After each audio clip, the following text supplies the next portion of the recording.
ಕರಾಬು boss ಕರಾಬುನ ಬೇರೆ ರಾಗದಲ್ಲಿ ಹಾಡಬೇಕು. ಕರಾಬು ಬಾಸು ಕರಾಬು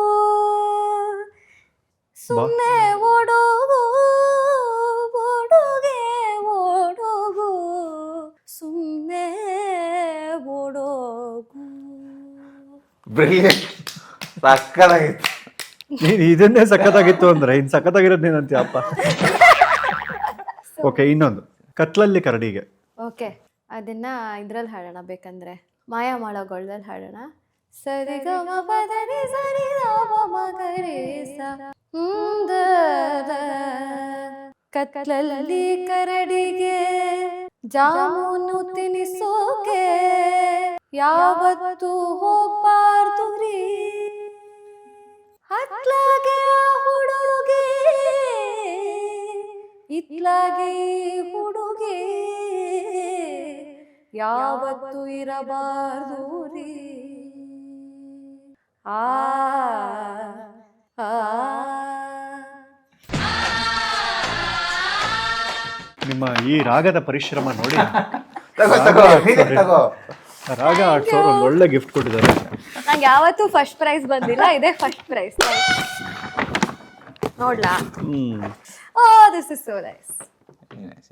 ರಾಗ ಆರ್ಟ್ಸಿಗೆ ಧನ್ಯವಾದ ಧನ್ಯವಾದ ಧನ್ಯವಾದ.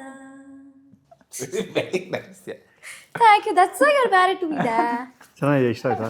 ತುಂಬಾ ಚೆನ್ನಾಗಿದೆ, ವೆರಿ ಏಸ್ಥೆಟಿಕ್. ಈ ಪದದ ಅರ್ಥ ಗೊತ್ತಾಗಿದೆ ಮದುವೆ ಆದ್ಮೇಲೆ. ನಂಗೆ ಈಗಲೂ ಗೊತ್ತಾಗಿಲ್ಲ. ಏನು ನಂಗೆ ಈಗಲೂ ಗೊತ್ತಾಗಿಲ್ಲ. ಏಸ್ಥೆಟಿಕ್ ಅಂದ್ರೆ ಸರ್ ಒಂದು ಲಾಜಿಕಲ್ ಇದಿದೆಯಾ? ಸೆಮಿ ಟ್ರಾನ್ಸ್ಪರೆಂಟ್ ಕರ್ಟನ್ ಅಂದ್ರೆ ಯಾಕೆ ಯಾಕೆ ಕರ್ಟನ್ ಇರೋದು ಯಾಕೆ? ಸೆಮಿ ಟ್ರಾನ್ಸ್ಪರೆಂಟ್ ಅಂದ್ರೆ ಏನು? ಅದಕ್ಕಿರೋದು ಒಂದೇ ಕೆಲಸ, ಸೂರ್ಯನ ಬೆಳಕನ್ನ ಆಚೆ ಇಡೋದು. ಅದು ಸೆಮಿ ಟ್ರಾನ್ಸ್ಪರೆಂಟ್ ಮಾಡಿದ್ರೆ ಅದು ಯಾಕೆ ಸರ್ ಬೇಕು? ಅರ್ಥ ಇದೆಯಾ ಅದಕ್ಕೆ ಹೇಳೋದು ಏಸ್ಥೆಟಿಕ್ಸ್ಗೆ ಚೆನ್ನಾಗಿರುತ್ತೆ. ಸೊ ರಾಗ arts Jayanagar, HSR layout, Sadashivanagar, ಹಾಗೆ ಇತ್ತೀಚೆಗೆ ಹೊಸ ಅಂಗಡಿಯನ್ನು ಸಹಕಾರ ನಗರಲ್ಲಿ ಕೂಡ ಓಪನ್ ಮಾಡಿದ್ದಾರೆ ಈ ಹೊಸ ವರ್ಷದಿಂದ. ಸೊ ರಾಗ ಆರ್ಟ್ಸ್ಗೆ ವಿಸಿಟ್ ಮಾಡಿ. ಸುಮಾರು 15 ರೂಪಾಯಿಂದ 15 ಲಕ್ಷ ರೂಪಾಯಿವರೆಗೂ ಐಟಮ್ಸ್ ಇದೆ. Thanjavur paintings, ethnic ಹ್ಯಾಂಡಿಕ್ರಾಫ್ಟ್ಸು, brass items ಮತ್ತು ಟೀಕುಡ್ ಫರ್ನಿಚರ್ಸ್ ಕೂಡ ಇದೆ. ಗಿಫ್ಟಿಂಗ್ ಐಟಮ್ಸು, ಡೆಕೋರೇಟಿವ್ ಐಟಮ್ಸು, ಮನೆಯಲ್ಲಿ ದೇವ್ರ ಮನೆಗೆ ಬೇಕಾಗಿರುವಂತಹ ಐಟಮ್ಸು, ಡೆಕೋರೇಷನ್ ಮಾಡೋದಕ್ಕೆ ಬೇಕಾಗಿರುವಂತಹ ಐಟಮ್ಸು, ಎಲ್ಲ ಐಟಮ್ಸು ಇದೆ. ಮತ್ತು ನೀವು ಯಾವುದೇ ರಾಗ ಆರ್ಟ್ಸ್ಗೆ ಹೋಗಿ ಕೀರ್ತಿ ENT ಕ್ಲಿನಿಕ್ ನೋಡ್ಕೊಂಬಂದೆ ಅಂದರೆ ಅಲ್ಲಿ ಎಷ್ಟು ಬಿಲ್ ಇದೆಯೋ, ಏನೇ ಆಫರ್ ಇದ್ರೂ ಎಕ್ಸ್ಟ್ರಾ 5% ಡಿಸ್ಕೌಂಟ್.